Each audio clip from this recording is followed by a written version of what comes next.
tarde, queridos e amados ouvintes da nossa querida e amada Rádio Catedral, FM 106.7. Mais um domingo maravilhosamente abençoado, né, gente?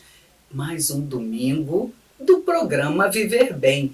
Este programa de psicologia e espiritualidade que nos ajuda a refletirmos sobre o quê? Sobre a vida que a gente tem. Hoje o tema certamente vai despertar muita curiosidade em todos, porque há algum tempo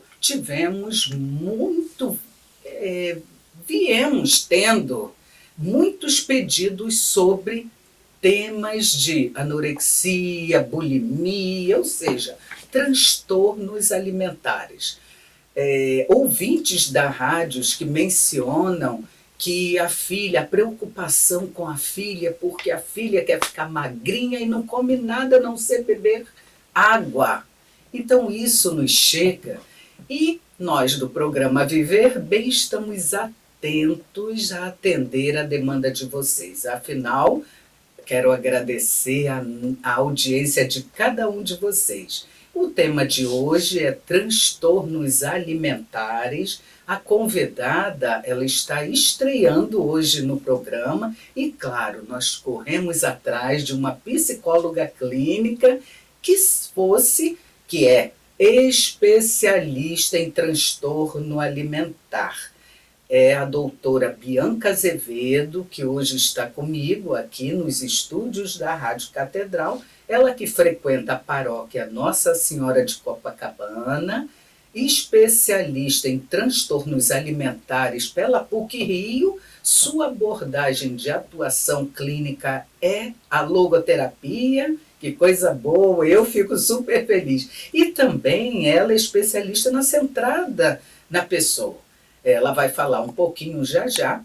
Tem consultório no Flamengo e também atende online. Está estreando hoje no programa Viver Bem. Eu quero dar a boa tarde, doutora Bianca. Boa tarde, doutora Sônia. Muito obrigada pelo convite, né, para divulgar um transtorno que infelizmente, tem aumentado muito nos últimos tempos. Verdade. E que nós precisamos cuidar, porque ele afeta muito a saúde física, a saúde mental. Então é muito importante conversar sobre isso, falar sobre os transtornos alimentares, para poder cuidar e trazer mais saúde e mais qualidade de vida para as pessoas que sofrem desses transtornos. É verdade, doutora. E por falar na saúde física, consequência dessa afetação, desse afetar dos transtornos, a pessoa, consequentemente, é afetada na sua saúde mental. Gente, não é brincadeira. Não mesmo. A doutora Bianca está aqui hoje para esclarecer, para tirar dúvidas e para atender as questões que vocês enviarem. Para enviar questões, dúvidas, sugestões, anota aí o nosso e-mail, viverbem@radiocatedral.com.br. E se perdeu o nosso programa, precisou sair, olha, já pagou a conta no restaurante, não dá para ouvir, daqui a uns dias corre no nosso canal, o canal da Rádio Catedral, e vai encontrar o programa de hoje disponível no canal do YouTube. Doutora Bianca, qual é mesmo o seu CRP? Sim, meu CRP é o 05 do Rio de Janeiro, né? Sim. 16569. Ótimo. Então vamos falar de transtornos alimentares. Sim. Afinal, o que são transtornos alimentares, doutora? Os transtornos alimentares, eles são alterações psicológicas e físicas ligadas ao comportamento alimentar, como a pessoa se relaciona com a comida, e relacionados muito à autoimagem, ou seja, a visão que a pessoa tem do próprio corpo, de si mesma e do próprio corpo. Sim. Né? Como eu já falei antes, esses transtornos eles repercutem em todo o funcionamento do corpo, em razão dessa preocupação excessiva com a forma e o peso corporal. Sim. É uma condição de saúde grave, de saúde mental grave, caracterizada por perturbações persistentes no comportamento alimentar, como restrição alimentar, ingestão excessiva de alimentos e pensamentos e sentimentos relacionados à comida, né? Pessoas que ou só pensam em comida ou que recusam o alimento para se manter magras, né? Já começa a ficar preocupada, gente, porque olha, eu penso tanto em chocolate, mas estou com uma, além de psicóloga, eu gosto muito de chocolate, de bolo, de guloseimas, né? Mas como psicóloga a gente tem esse ponto de atenção. Mas que bom que hoje eu estou com uma doutora especialista no assunto, que já vou consultá-la se essa minha vontade excessiva tem a ver com comportamento disfuncional. Mas, gente, brincadeiras à parte, doutora, o que a doutora pontua que transtornos alimentares são os transtornos que podem ser definidos, digamos, como comportamento disfuncionais em relação à sua própria imagem, em relação à comida, que leva talvez a uma compulsão, podemos dizer. Sim, são comportamentos compulsivos. Compulsivos. Isso. E existem critérios específicos que possa se medir? Eu falei da minha vontade como chocolatra, é verdade. Na minha clínica, né, eu tenho ali uma porção de chocolates a servir aos pacientes e a mim também, claro. Mas é claro que nós temos esse ponto de atenção, saber que existe um limite. Sim. E existe um critério específico para classificar se a pessoa está já tendenciosa a desenvolver um transtorno ou não? O transtorno, ele se caracteriza principalmente pelo excesso, pelo exagero, ou o excesso de comida, ou a rejeição quase que total do alimento. Então, o que caracteriza muito como transtorno é o excesso, né? É a falta de controle sobre si mesmo, né? Então, a gente observa pessoas que não vão se alimentar e elas não conseguem parar, e elas não conseguem, mesmo estando muito cheias, mesmo estando começando a se sentir mal, elas não param de comer. Esse é o transtorno de compulsão alimentar, um dos que hoje são mais comuns, né?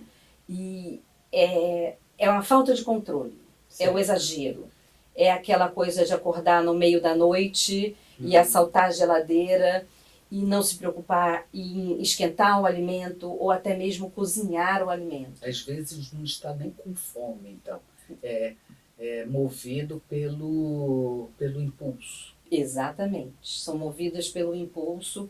Essas pessoas geralmente elas perdem noção de fome e saciedade, elas não sabem medir quando elas já estão satisfeitas, né? Então isso é algo que é muito pautado pelo excesso, o transtorno alimentar. Então, assim, você citou a mãe que fala da filha, né? Se os pais observam que os seus filhos ou estão comendo em demasia, ou estão tendo esses comportamentos de assaltar a geladeira, de não conseguir parar de comer o tempo todo, passa o dia inteiro beliscando, isso é algo que sinaliza. Ou o inverso, né? É aquele adolescente que começa muito na adolescência, esses transtornos, é aquele adolescente que se recusa a fazer uma refeição completa, quando senta na mesa para fazer uma refeição, come muito menos do que seria o usual para a maioria das pessoas, começa a emagrecer muito, começa a se dedicar excessivamente a uma atividade física, né? Começa a se isolar muito da família para poder ter comportamentos escondidos. Esse quadro já é um quadro de anorexia ou bulimia. São transtornos diferentes, mas eles são muito pautados por ou a rejeição, e no caso da bulimia existem episódios de convulsão. Certo. Por alguma questão emocional. Então, isso que eu iria perguntar. Como a doutora pontua que começa normalmente na adolescência, me leva, não sou especialista, mas atendo também pessoas que trazem esses traços, né? Uhum. E entendemos, como psicólogo, que é uma forma de buscar uma compensação por uma falta. Sim. Uma falta qualquer. Agora, com a doutora aqui, estou tendo um olhar mais refinado, né? É importante ouvi-la. Então, se começa na adolescência normalmente, quais as causas? Assim, mais estudadas, por exemplo, acredito que tenham estudos científicos que pontuem as causas dos transtornos alimentares. Sim, as causas de um transtorno alimentar, elas são multifatoriais. Certo. Elas têm uma raiz, digamos assim, psicológica, mas também tem envolvidos, hoje nós já sabemos que tem envolvidos uma predisposição genética, famílias que têm tendência a uma relação disfuncional com a comida, podem passar isso até via genética para os filhos, né? Existem questões fisiológicas que inclusive precisam ser examinadas e rastreadas junto a médicos, né? Endocrinologistas ou psiquiatras, que vão ver a parte fisiológica, porque existem algumas doenças que elas trazem comportamentos alimentares um pouco diferenciados, como o hipotiroidismo e algumas doenças crônicas que prejudicam esse lado da alimentação. Então, é importante ver isso também. E hoje a gente tem a questão sociocultural, que tem se apresentado nos adolescentes, principalmente, de uma forma muito forte, através das redes sociais. Sim, pensei exatamente nisso, nas mídias. Isso. O culto à magreza. Né? Uhum. A gente chama de até terrorismo alimentar, ditadura da magreza. Sim. A gente costuma até usar esses termos para descrever. Então hoje você tem na internet, nas redes sociais, um volume enorme de pessoas falando sobre comida, sobre vida fitness, sobre não poder ter um peso maior, ter sempre magro. As pessoas têm uma impressão de que pessoas magras tem mais sucesso. Tem mais sucesso, conseguem mais coisas, são mais aceitas. E aí a gente vai para esse lado do vazio, né? Certo. Porque quando a pessoa vem com uma estrutura que não é forte, que tem alguma carência, alguma falta de afeto, que gera esse vazio, elas podem acabar se deixando, digamos assim, seduzir. Influenciar. Isso, influenciar-se pela mídia. Sim. Então, você quer ser você é adolescente, você quer chamar a atenção dos rapazes, ou você quer ser aceita no grupo, você tem que ser magra. Certo. Então começam a buscar isso nas redes sociais e nunca é saudável isso, né? Claro, e afeta até a dimensão social. Sim. Da pessoa. Sim. Quando falamos desse culto à beleza, culto à magreza, citamos também a mãe que fez uma pontuação, me faz pensar que há um público com maior tendência, e seria o público feminino? Sim. Historicamente, pelas pesquisas, pela experiência médica e dos psicólogos, são doenças preponderantes em mulheres, né? Existe uma relação aí de mais mulheres do que Sim, homens. Certo. Excelente, vamos dar continuidade daqui a um minutinho, porque, doutora Bianca, o programa é muito bom, a sua explanação está brilhante, mas precisamos fazer um minutinho de intervalo e voltaremos já já. Voltando aqui ao segundo bloco do programa Viver Bem, este programa de psicologia e espiritualidade da nossa querida Rádio Catedral, FM 106.7. Já me perguntaram, gente, se somente psicólogos podem ser convidado ou convidada do programa Viver Bem. Eu digo que não. Como a âncora do programa, vocês podem entrar em contato com a produção e dar sugestões também de outros profissionais. E para adiantar, eu digo que já trouxemos assistente social, médicos, professores, nutricionistas e especialistas em imagem. Mas é claro, se o programa é de psicologia e espiritualidade, o convidado, a maior quantidade de convidados está na profissão de psicólogo. E hoje, para tratar do assunto transtornos alimentares, nós estamos aqui, eu estou com a doutora Bianca Azevedo, ela que frequenta a paróquia Nossa Senhora de Copacabana, ela é uma psicóloga clínica, especialista em transtorno alimentar. Você já ouviu falar em anorexia? Você já ouviu alguém querendo muito ficar 20 quilos a menos e essa pessoa já é magrinha, mas ela tem uma distorção da própria imagem? Pois é sobre este assunto que a doutora Bianca Azevedo está brilhantemente abordando aqui no programa Viver Bem. Você que nos ouve agora está querendo mandar uma sugestão ou fazer uma pergunta, anote aí o nosso e-mail, viverbem@radiocatedral.com.br. Voltando aqui com a doutora Bianca. Doutora, quais as principais causas do TA? TA, transtorno alimentar. As principais, como eu tinha acabado de falar, né, o transtorno alimentar é multifatorial. Certo. Né? Então, temos uma predisposição genética, questões fisiológicas e questões socioculturais. Tem a ver com traumas também? Alguns casos podem ser destacados. Sim. Então, vamos falar dos principais tipos? Perfeito. Nós temos os mais conhecidos. Vou começar Sim. pelos mais conhecidos para ficar mais fácil. Temos a anorexia nervosa.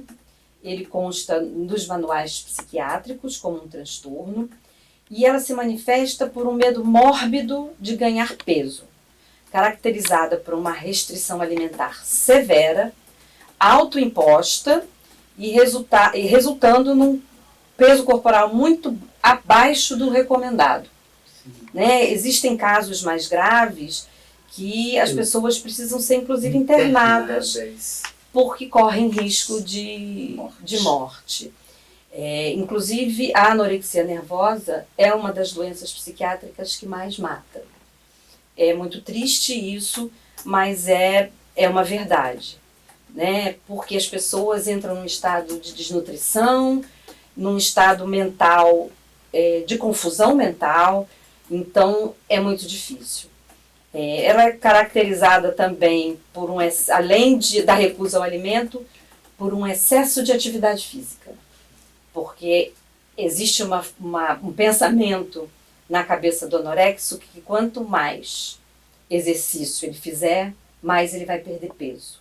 Então é muito observado um excesso de atividade física. Nós temos também a bulimia nervosa, que tem a preocupação de emagrecimento, só que no bulímico ele tem episódios de compulsão. Eles podem ser mais ou menos frequentes, mas eles aparecem e eles são caracterizados pela ingestão de comida em quantidades grandes e em curto período de tempo. E a diferença da bulimia é principalmente porque as pessoas depois, elas têm o que a gente chama de comportamentos compensatórios. Geralmente, elas induzem o vômito, elas usam laxantes, fazem jejum e também um excesso de exercícios físicos. Mas o que as pessoas lembram muito relacionado à bulimia é a questão do vômito autoinduzido. Né? Ele é muito, muito frequente nas pessoas que têm bulimia. Então, anorexia e bulimia são os principais? Não, nós temos outros. Temos a compulsão alimentar, que hoje se fala muito, né? E que não pode ser confundida com obesidade. São coisas muito diferentes. Eu falei um pouquinho já da compulsão alimentar, que são episódios recorrentes, mas não necessariamente constantes, de ingestão desmoderada e descontrolada de alimentos. Mesmo sem fome, eles são acompanhados por um sentimento de culpa, que também é muito característico da bulimia, sentimento de culpa, vergonha e perda de controle depois dessa ingestão excessiva de alimento. Né? É uma vontade irresistível e incontrolável de comer, chegando a ponto das pessoas comerem, por exemplo, tem um pacote de pão de queijo no congelador. Elas chegam a abrir aquele pacote e comem o pão de queijo mesmo congelado, porque elas não conseguem esperar o tempo. Misericórdia! Nos casos mais graves, a gente chega a observar isso. A doutora já acompanhou algum caso clínico, seja de jovem, adolescente ou adulto, não que tenha comido necessariamente um pacote de pão de queijo congelado, né? Mas que possa citar, não precisa citar o nome, mas já acompanhou algo que chama assim essa atenção? Sim, já acompanhei pacientes que vão à rua porque não conseguem controlar a comida, a vontade de comer, na verdade. E em casa não tem. Em casa não tem. A família restringiu. Isso. E vão à rua, numa padaria, num supermercado, ou pessoas assim, que eu já atendi também, pessoas que quando estão na rua precisam de tempos em tempos, por exemplo, passar numa padaria ou numa lanchonete para comer um salgado, para comer um pão de queijo, para comer um sanduíche. Então, mesmo assim, sem fome. Mesmo sem fome. E que é o que caracteriza bastante o transtorno alimentar, né? Certo. E quem tem transtorno alimentar perde realmente essa identificação da fome e da saciedade. Ele não sabe dizer quando ele está satisfeito e ele, de certa forma, nem conhece a sensação de fome. Porque como ele come várias vezes, seguidamente, o organismo não consegue sentir fome. Então é bastante grave quando chega nesse ponto. E infelizmente está muito comum.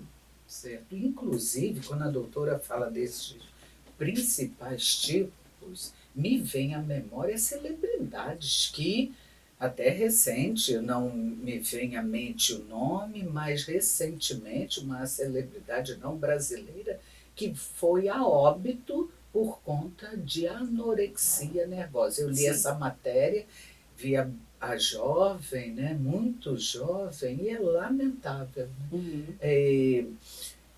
O acompanhamento psicoterápico, há a necessidade de chamar a família para orientação? Dependendo da situação, sim. Depende muito do caso. Né? Porque em pessoas adultas é mais difícil você controlar. A família passa a não ter tanta possibilidade de intervir. Nos adolescentes, a gente consegue fazer um trabalho com as famílias que facilita muito o processo. Mas no adulto, torna-se muito difícil, porque ele é independente. Ele pode fazer o que ele quiser. Tem autonomia, né? Exatamente. E com crianças? Tem muitos casos? Tem um índice aí que pode ser considerado um transtorno alimentar ou uma probabilidade? Assim, os critérios para a gente identificar são muito parecidos, tanto na criança quanto no adulto. Mas é sempre bom os pais observarem, né, aquela menina que está muito preocupada com o que ela vai comer, quando começa um discurso, não vou comer isso porque se engorda. Ou eu estou com uma barriga, não quero usar tal roupa. Então isso é uma coisa que chama atenção e é uma coisa para os pais estarem atentos. E na compulsão também, aquela criança que fica o tempo todo procurando comida, tem alguma coisa errada, né? Quando ela deixa de fazer atividades de criança, né? Como brincar, como jogar hoje, né? As crianças têm os jogos eletrônicos, né? E elas perdem o interesse nessas coisas para ficar comendo, isso é um sinal importante para os pais perceberem. Certo. Né, que é comum na criança. Certo. A doutora Bianca Azevedo, claro, é especialista em transtorno alimentar, mas atende todas as demandas que chegam em seu consultório. Sim. Existem casos que a doutora, assim, que eu pego, a pessoa chega e ela não sabe verbalizar o que tem, mas fala que está angustiado ou que tem ansiedade, e o atendimento psicoterapêutico começa aí. No desenvolvimento do processo, eu acabo identificando o que está para além do que é verbalizado. Então, gostaria de saber da doutora se em consultório há, clinicamente falando, pacientes que chegam verbalizando que está com uma ansiedade e no processo a doutora descobre. E se sim, como é feito esse diagnóstico? Isso é muito comum, principalmente pessoas que chegam com queixas, né, ou com até diagnósticos de depressão e ansiedade. E conforme a gente vai conversando, analisando o histórico de vida dessa pessoa, as coisas que ela traz, a gente vai identificando que ali, em paralelo, tem um transtorno alimentar.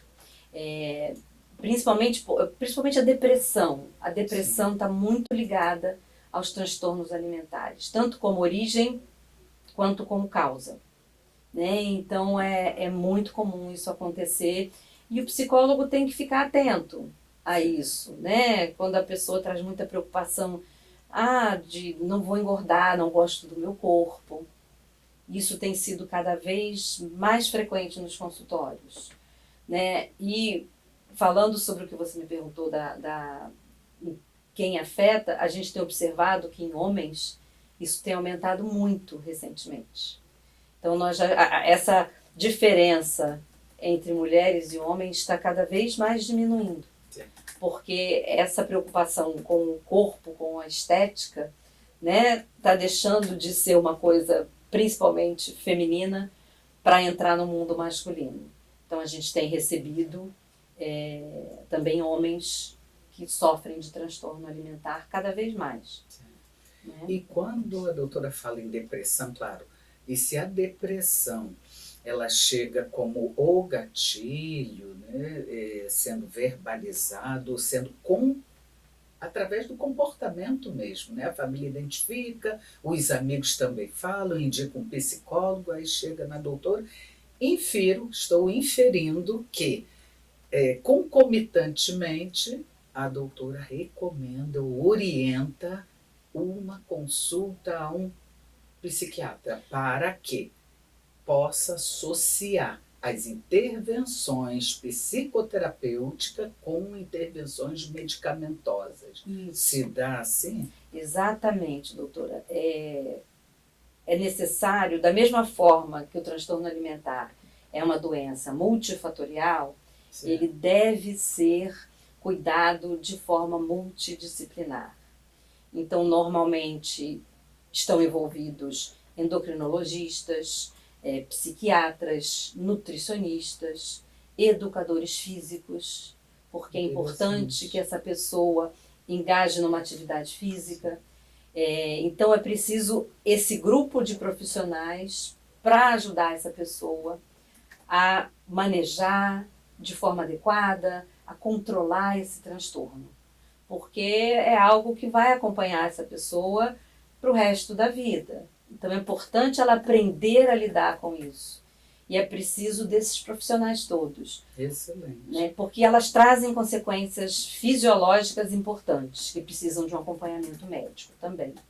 Eu ia fazer a pergunta como deve ser o tratamento, a doutora já adiantou as respostas. Uma pergunta aqui, olha, chegou, cadê? Helenice de Cordovil, quero agradecer, em nome da Rádio Catedral e do programa Viver Bem, a sua participação, Helenice de Cordovil. Perdi uma amiga pelo seguinte motivo, doutora. Ela me perguntou se era gorda ou magra. E eu disse a verdade, que ela era gorda. Deste dia em diante, ela não é mais a mesma comigo. Como posso dizer para uma pessoa gorda que ela é gorda sem ofendê-la ou magoá-la? Interessante, Helenice, a sua colocação. É fato que muitas das vezes pela amizade, né, pela essa afinidade, a pessoa compra uma roupa e está com uma amiga ao lado e pergunta, o que você está achando? Essa roupa me emagreceu, me engordou? E às vezes nós ficamos de saia justa, né? Como dizer isso, doutora? É uma saia justa mesmo. Eu brinco que nessas situações é interessante a gente devolver a pergunta. Né? Por exemplo, você está se achando gorda? Você está com uma sensação que você está acima do peso? Sim. Né? Eu acho que é interessante, porque pessoas, inclusive, que sofrem de transtorno alimentar, elas não gostam muito de falar sobre isso, não gostam de ouvir comentários referentes ao seu corpo. Então é difícil, é bastante difícil, mas eu brinco que uma alternativa bastante interessante é devolver a pergunta. Por que você está me perguntando isso? Você está achando que está acima do peso? Você está com algum problema de saúde? Né? E assim, com essa questão do peso, eu queria observar também que não vamos confundir transtorno de compulsão alimentar com obesidade. Né? Hoje nós já sabemos que a obesidade é uma doença crônica, é uma doença que ela pode ser muito grave e deve ser cuidada constantemente. Ela traz comorbidades, né? Essa palavra todo mundo se acostumou com ela na época da pandemia. Ela traz comorbidades como diabetes, problemas intestinais, problemas de articulação, né? As pessoas, o joelho não suporta aquele peso todo. Então, assim, é importante, problemas cardíacos, é importante que a pessoa faça um acompanhamento médico para poder ver todo esse lado médico. E também o emocional no psicólogo. Também é uma doença que é tratada de maneira multidisciplinar e é importante fazer essa diferença.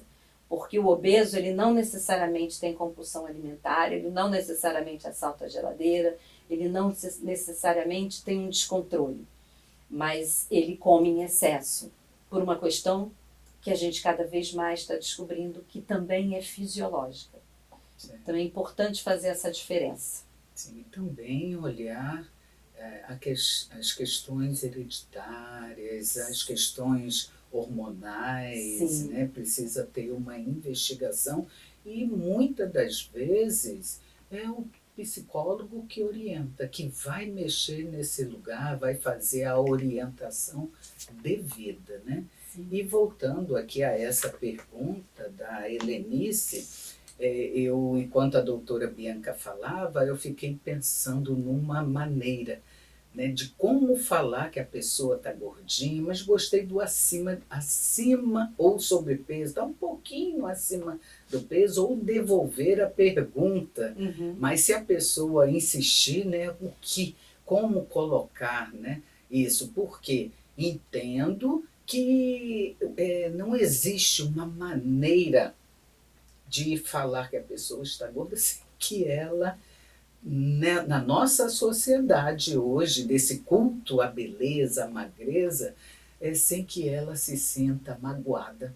Entendo esse lugar. Mas, gente, vocês estão gostando do programa de hoje, Transtorno Alimentar? Ah, que ótimo! Já estão me dizendo aqui que está maravilhoso. Mas precisamos fazer o segundo intervalo e voltaremos daqui a 1 minuto. Até já!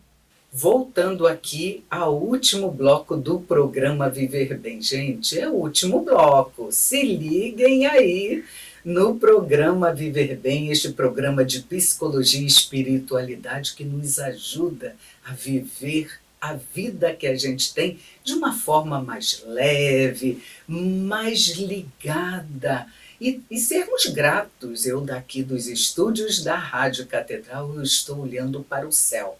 E você? Já olhou para o céu hoje e agradeceu? Agradecer, sim, porque estamos vivos. Vivos para viver bem a vida que a gente tem.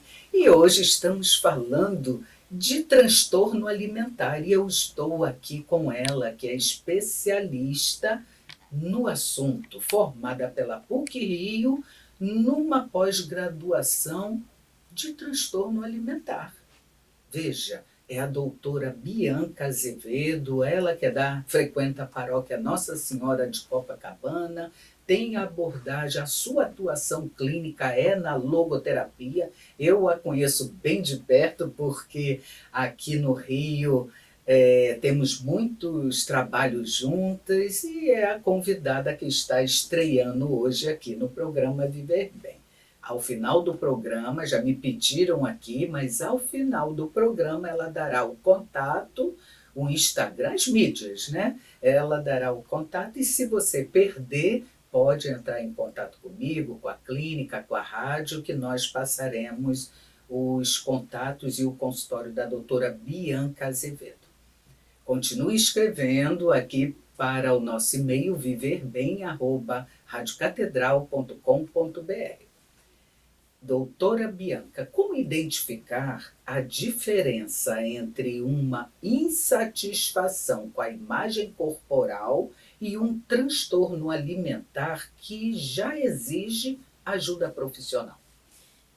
O que no transtorno alimentar é o excesso, o exagero, que é o sinal importante. Então, se a pessoa não perde o controle, se a pessoa exagera, né, esse é o primeiro alerta, né, é o exagero. E esse desconforto com a imagem corporal, ele tem, como eu falei antes, ele tem estado muito presente, muito por conta das mídias sociais e da mídia televisiva mesmo, né? Se a gente assiste televisão, você não vê ninguém nem acima do peso, quanto mais com obesidade. Então, essa parte influencia muito as pessoas. E o que diferencia é o excesso, né? No caso da anorexia, é aquela pessoa que, como a gente costuma falar, fica na pele e no osso. Certo. Né? Então, esses excessos, eu tive uma professora que ela dizia, aonde tem excesso tem problema. Né? Isso é de uma maneira geral para todos.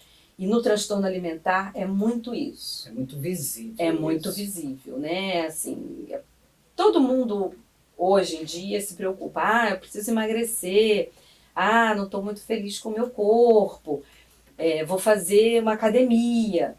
Isso está dentro de uma normalidade, digamos assim. Mas quando a pessoa passa 3, 4 horas dentro da academia, quando ela pesa tudo que vai comer e olha as calorias de tudo que ela vai comer, ou quando ela sai e tem que comer várias coisas naquela saída, porque ela não se controla, é aí que a gente vê a diferença entre o que é normal, o que é aceitável e o que é patológico. Né? É essa coisa do excesso. Entendo. E podemos dizer que em nosso país, né, no Brasil, ou vamos falar do nosso país, existe um transtorno alimentar que podemos dizer que é o mais comum? A doutora fala desse culto à beleza, à magreza, que é possivelmente muito do resultado da influência das mídias sociais, principalmente nos jovens. Eu não diria que tem uma prevalência de um ou de outro, mas a gente tem os que são mais visíveis e os menos visíveis. Por exemplo, é fácil perceber uma pessoa que tem transtorno alimentar, transtorno de compulsão alimentar. Por quê? Ela está acima do peso, ela come de maneira flagrantemente exagerada. Já a bulimia e a anorexia, elas têm menos visibilidade. Por quê? Porque a magreza é bem aceita em sociedade. Então, às vezes, você tem uma pessoa que tem um transtorno de anorexia ou de bulimia que passa despercebido por conta dessa pressão social que a gente vive pela magreza. Então, não existe uma prevalência de uma ou de outra. Existe o que é mais flagrante, o que é mais visível para as pessoas. Mas eu diria que hoje, inclusive, tem aumentado bastante o índice de pessoas com anorexia e pessoas com bulimia. Porque a gente está voltando a ter uma ditadura da magreza muito intensa.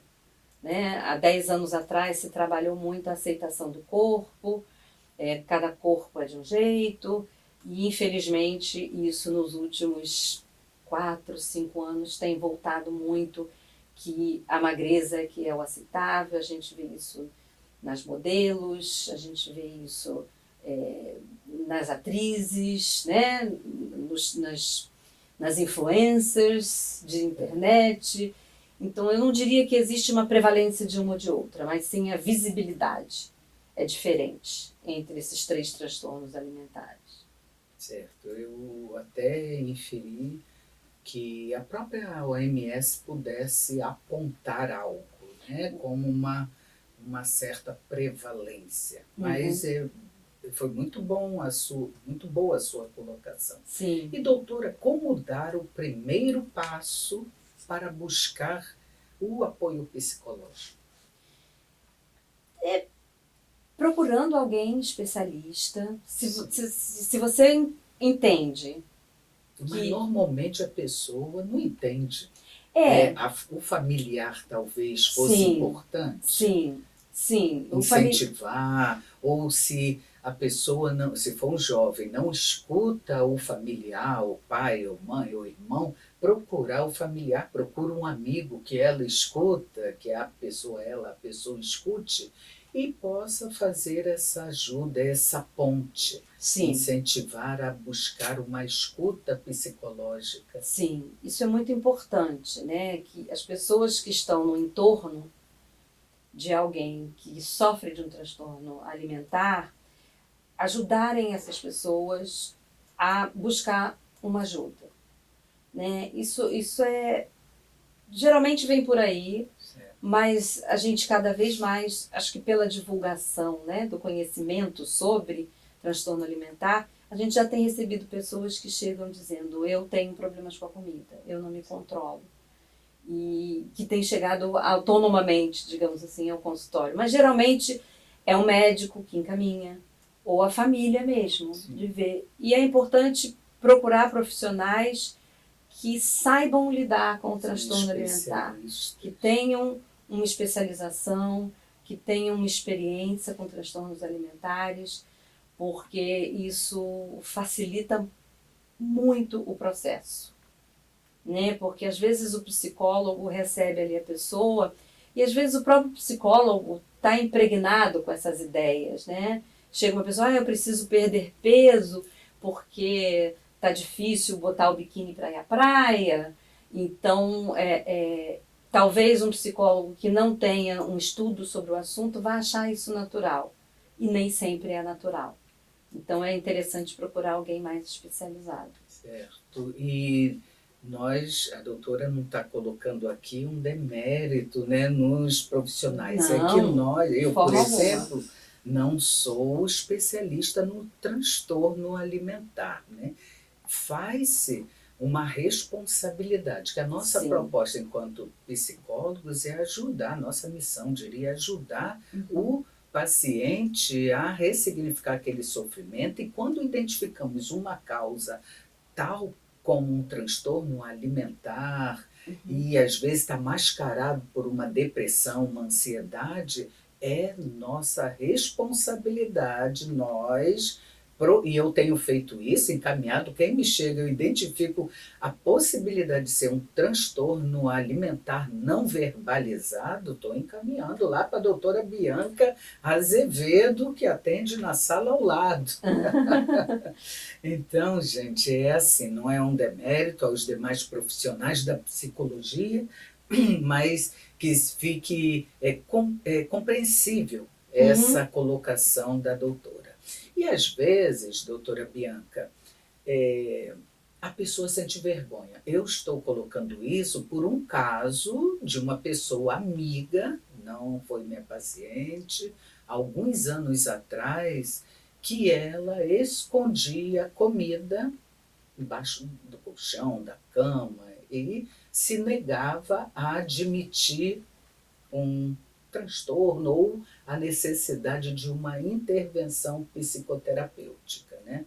Nesses casos que a pessoa sente medo de ser julgada, como ela poderia dar esse passo tão importante? Ela sabe, ela tem consciência de uma disfunção, que algo não está legal. Como ela poderia dar esse passo? Porque o que a está contendo é a vergonha. Sim, como eu falei, né, a culpa e a vergonha acompanham muito a pessoa que sofre de transtorno alimentar.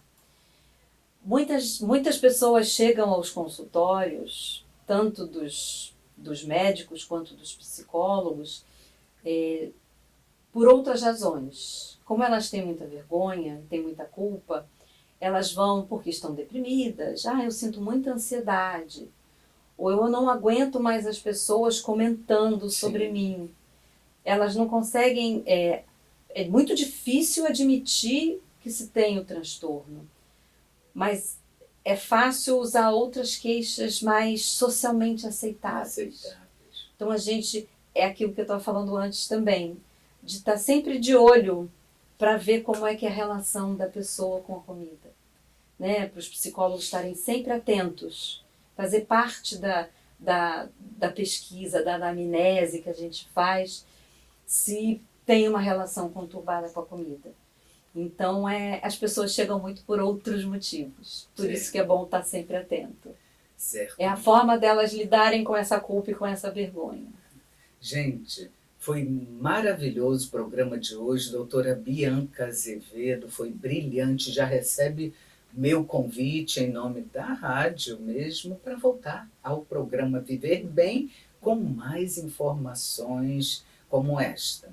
Quero agradecer, em nome de toda a equipe técnica da Rádio Catedral, sua participação maravilhosa. Peço que deixe seus contatos agora e uma mensagem aos nossos ouvintes do programa Viver Bem. Antes de mais nada, gostaria de agradecer o convite. É sempre interessante a gente divulgar informações corretas, né, sobre os transtornos alimentares, que tem muita confusão. Gostei muito de estar aqui, agradeço a doutora Sônia. E os meus contatos, eu tenho uma página no Instagram, que é o @BiancaAzevedo, tudo junto, .psi. E os contatos são feitos pelo meu telefone, que aí eu prefiro deixar com Pode falar. Posso falar? Pode, o WhatsApp, né? Isso, o WhatsApp. É o 21 99615 8969. Aí é só mandar uma mensagem que a gente vê o que a gente pode fazer, agendar um horário, agendar uma conversa. Isso, uma entrevista, uma conversa para a gente ver o que pode fazer. Uma frase, uma mensagem que queira deixar aos nossos ouvintes? Assim, de cara, eu me lembro do que uma coisa que o Frankl repete muito, né? Não é o que fazem com a gente, é o que fazemos com o que fazem com a gente que faz a diferença. É verdade. Né? Então eu acho que essa é uma frase que me acompanha sempre, né?